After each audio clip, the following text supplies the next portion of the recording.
Well, we're turning our attention to, well, it's a related matter, really, and it's security.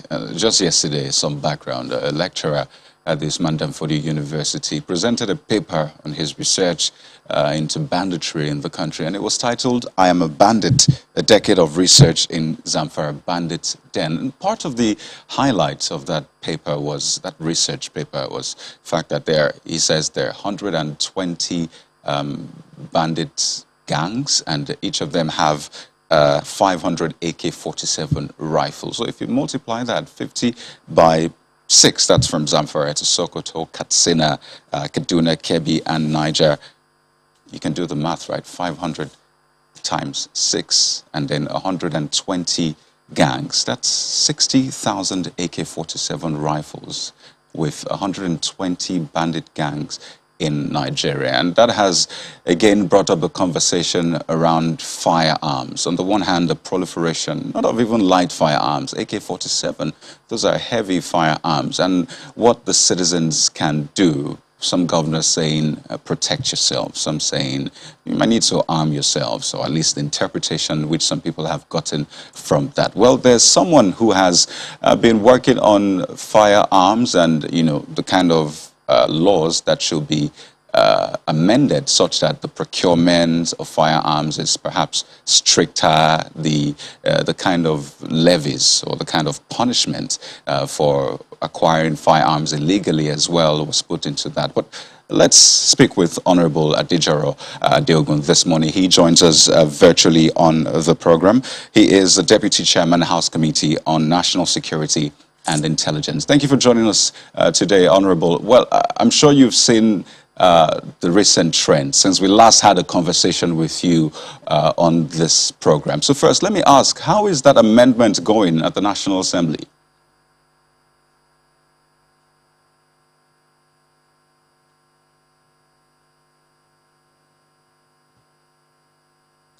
Honorable Adiogo, are you there?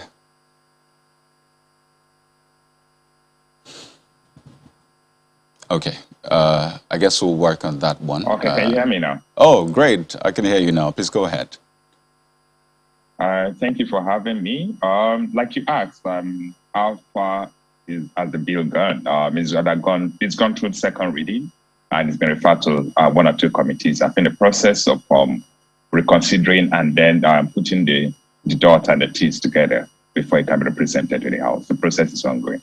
And I'm sure before November, it will be represented back to the House and then it will pass.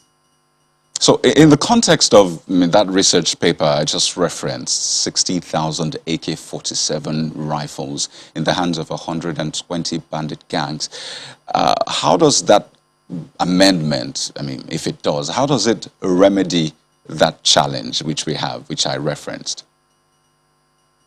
I think my position has been that there should be some kind of equality of forces. You need to balance. If you have 60,000 rifles in the hands of criminals and then the law-abiding citizens just have practically at best guns, you find that they're not equally poised, and it gives the criminals a lot of advantage. So I think what we're saying is law-abiding citizens, once they meet the prescribed conditions, should be allowed to bear weapons. Let them be able to protect themselves. Let them be able to deter, because deterrence is important in security.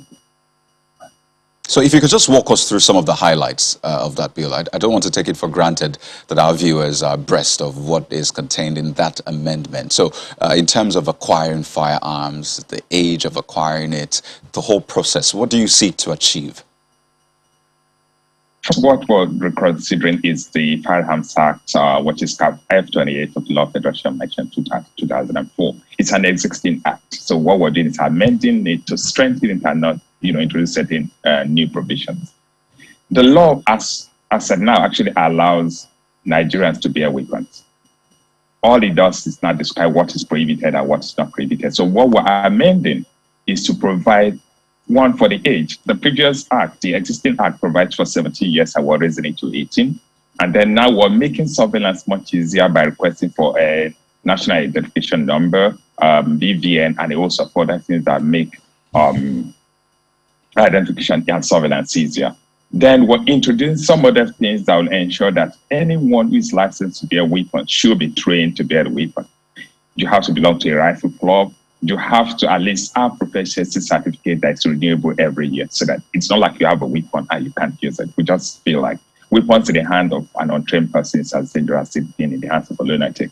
Then we're making provision for local production of firearms, because as of now, the Nigerian Firearms Act does not encourage local production. The truth is, we know, I mean, we've seen weapons being manufactured in Benue, manufactured in institutes. We think that the law should mainstream this local production, so that we will reduce the need for illicit weapon manufacturing, and then the need for people to import illegal weapons into our country. I think those are the major highlights. There are always questions about acquiring firearms, and people will be quick to reference what they've seen play out in the United States, for example, the whole gun violence and the rest. And I'd just like you to touch on some of the measures you have included in that amendment to ensure stricter monitoring in terms of who can get a firearm, psychological evaluation. I know we rarely talk about that, but it's quite important. So what are the measures put in place in that amendment to ensure that only the right people can get access, or people that are mentally or psychologically able to handle firearms acquire those firearms? The first thing is that it is not, firearms license is not as of right the conditions that must be met. Like I said, you know, to join a rifle club, it's not every Dick, Jack, and Harry can just walk into a rifle club for membership. And then it has to be approved by the Inspector General of Police. Even for guns, for nozzle loading weapons, you still need approval of the governor of the state and the commissioner of the police in each state. So it's one that does not allow anybody to bear weapons without showing responsibility, showing the capability to restrict excessive use of such weapons. So I think the whole idea is we want to ensure that only people who have the right psychological state of mind, people who can actually be trusted to use it as prescribed by the law, will be licensed to bear weapons. Perhaps get some sort of psychological evaluation and maybe a pass from psychological institution. How long is the duration? I mean, is it in the past 6 months, past 1 year? Because that's important, just to clear that one. Yeah. I didn't get that, sorry. No, I didn't quite get your question. Oh, the question is about psychological evaluation, which was a previous one. Will they have to... Yeah, because it has to be not more than 6 months psychological certificate obtained from a government-recognized designated hospital. So it has to be from facilities that are organized by the Inspector General of Police or designated by any appropriate arm of government. So it's not just anybody walking into any private clinic to obtain a certificate, no. So in actual fact, Honorable, it doesn't make acquiring a weapon easier, does it? The intention is not to make the acquisition easier. It's to streamline the process so that only those who are able to, those who meet all the requirements are able to obtain it, at least be able to protect themselves. And the flip side is that at some point increases the penalty for illegal possession of weapons. So it's not like anybody possesses a weapon without a license can go scot-free. No. You mentioned 60,000 rifles in the hands of people. I think the law makes the penalty more punitive so that such persons, if caught, will not have the difficulties, will face that in prosecuting them. So in prosecuting, for example, if these bandits are arrested, we'll have to use that same Firearms Act of 2004 to prosecute them. And you think that the penalties are not strict enough in that one, right? Yes, I think we're just actually making it stricter, and then making sure that the courts can actually use the law as amended to actually give them stricter jail terms. Okay, so let's see if we can balance this equation and still referring to those 60,000 rifles. Of course, we'll expect to get some clarity or some concurrence or otherwise from government regarding this, because I know that government, of course, has some data on this as well. So 60,000 AK-47 in the hands of bandits. We don't know how much we have in the hands of law-abiding citizens, as it were. So clearly there needs to be a balance of force. Does this law account for what kind of weapon you can get? I mean, what kind of level does it make? I mean, does it make provisions for acquiring an AK-47, for example, or just for light arms? What does it say? AK-47 is a light arm, so it's not about light arms. It's actually said about concealable weapons. Any weapon that is automatic or semi-automatic is not licensable. So AK-47 is an automatic rifle, so it's not licensable. It's only provides, for weapons that can be held and publicly known. So you can't even apply for a license to hold a pistol because it's concealable. So we want a system which people who bear arms can, when they're bearing it, others will know that this person is armed and dangerous. So it's not something that can be concealed. And then we'll specify the velocity, which means how far can it go. We'll specify even the length of the weapon that can be, be licensed. So it's got to be up to 16 cm, so that it's long enough to be held in a bag and not short enough to be held on a body. Okay, I'll also come to some of the, downsides that people have referenced. But does this balance the equation, as it were, eventually, if you have an aggressor with an AK-47 and the best you can afford or the best you can get under the law is a Dane gun or a simple rifle? No, a double-barrel weapon can be licensed. A pump-action rifle can be licensed. And our intention is not to proliferate weapons. It's to create deterrence. It's to give the other party, the law-abiding citizen, a chance. So the whole idea is, if someone is, coming to attack you and able to at least tell the person, delay his attack. It gives you a chance to life better than you just being harmless. Right. That's what I'm saying. And the point is, AK-47 against a shotgun, really, what chances are there? Which is why I still say, does that balance the equation well enough? Because an AK-47 will always be an AK-47. You see, sometimes you have to understand about weaponry. It is not the capacity of the weapon. It is the ability of the user. If you have someone who is well-versed in the usage of firearms and is bearing a pump-action weapon with 6 rounds, I think he probably can outgun a man with AK-47 with very little or no expertise. Yet again, there's a condition attached to that. But I'd like us to look at this, the whole scheme of things. And I'm glad you said that this is not to even worsen the proliferation of firearms, which we already have, because people reference how we got here. The fact that, they reference people who had to acquire arms as a result of maybe cattle rustling, some for political reason. And when that ended, they had to look for ways to use those firearms, which is why we're seeing all the kidnapping and the rest. But it's good you say that this is not to even tip us further down that line. But in terms of the solution to the security challenge we have, there have been questions as to whether or not the problem is firearms or the lack of it, firepower and the rest. So to what extent really will this solve the insecurity challenge we have in the country? You have done some work in that area. Just how much of this problem will this solve, and how do we need to even close the gap that will be left? You see, I think I want to make reference to the professor at ABU that you said did the research and identified the 120 bandit groups. It took him 10 years, which means the problem has been there for 10 years. What did we do for 8 out of those 10 years? We did absolutely nothing. The problem with us is that we allow problems to fester. Little things that we can solve at an early stage, we do nothing, allow them to go.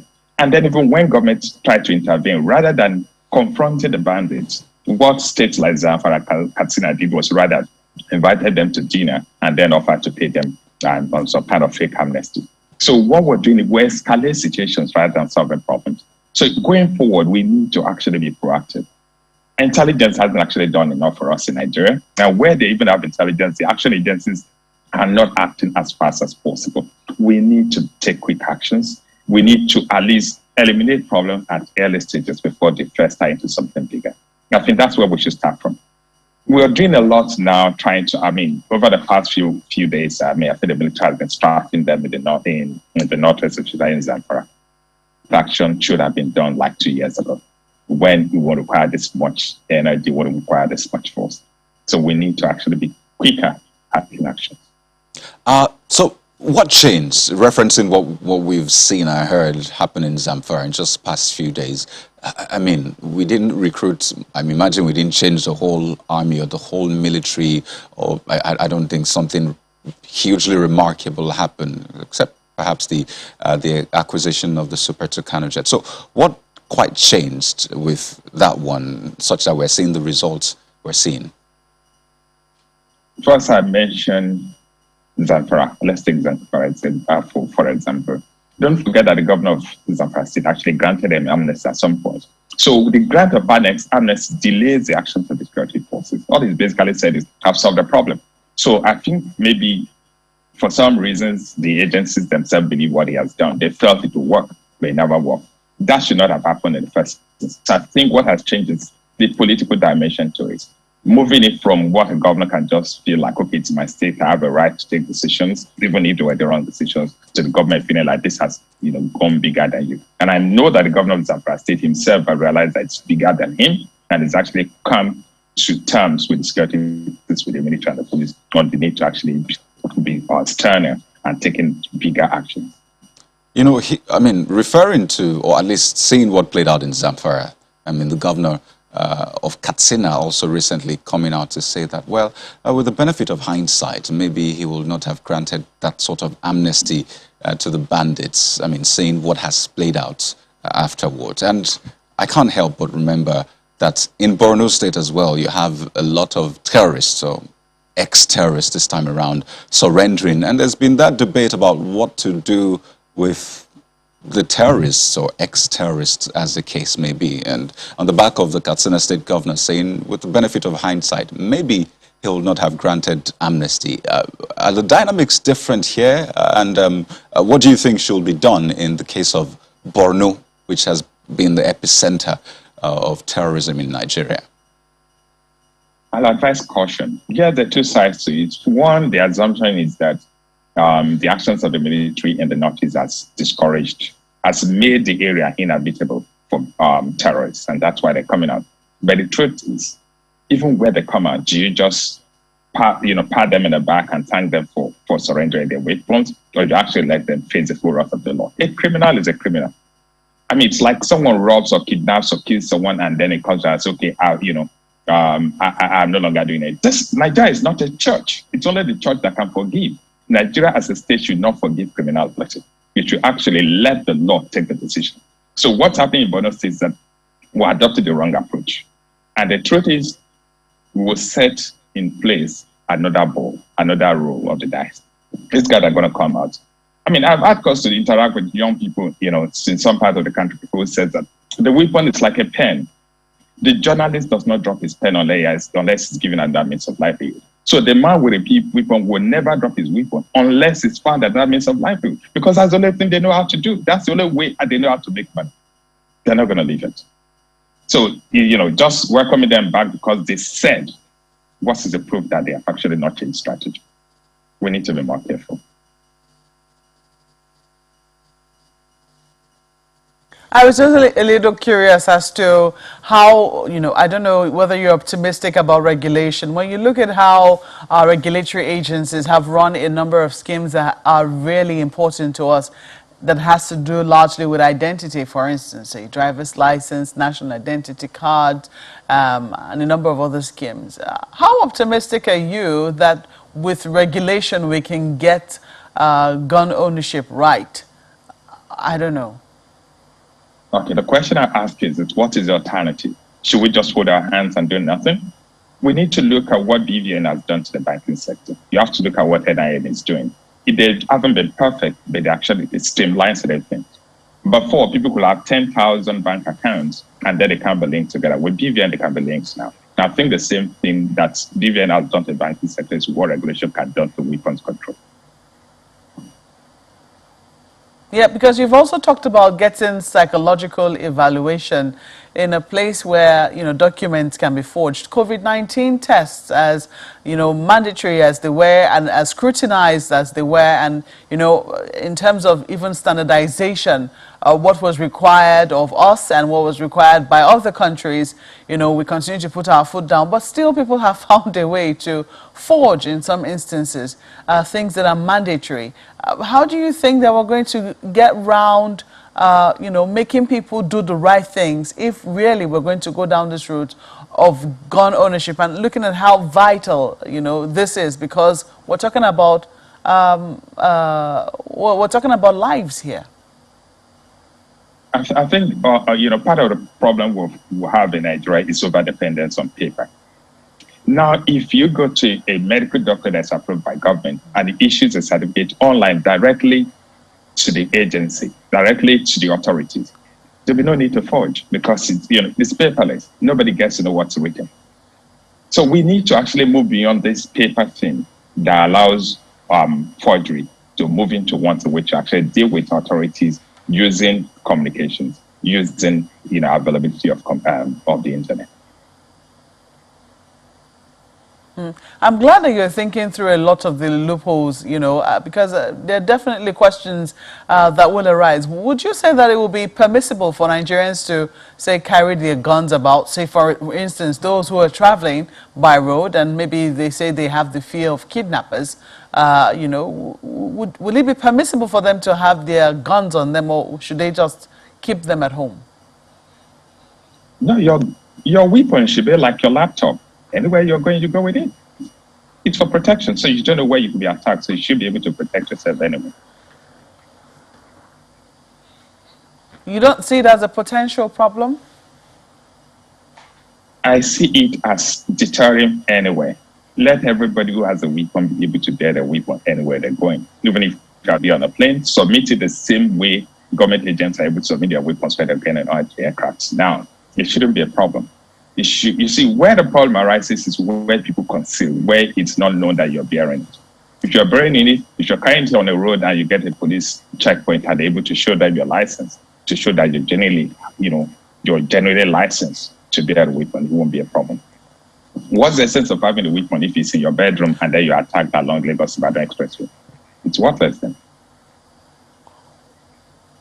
What sort of reception has the amendments which you propose to this bill generated? Do you think you're going to get the support needed to pass the bill? I think it's more of the support of Nigerians because, before passage, it will have to go through public hearing. So we will get to know from members of the public. But from, after the newspaper reports, I know, I've got a lot of calls from Nigerians who are actually happy that such a thing is happening, because I feel like it's something that's long overdue. Well, it's remarkable that you talk about the support of Nigerians. It's very I was very specific with the question for a reason, because much as a bill might gain popular support amongst the generality of the people, you will still need the support of your members to be able to see it through. So what sort of support have you received from amongst your members? Well, I've spoken to quite a number of people and they're happy about it, but we must remember that the legislature is a place where there's lobbying. So it now depends on the capability of the sponsor of the bill. In this case, I think we actually have two bills that were consolidated. And then so we're going to get together and ensure that, we talk to members and convince them on the need for the improvement in the need they have.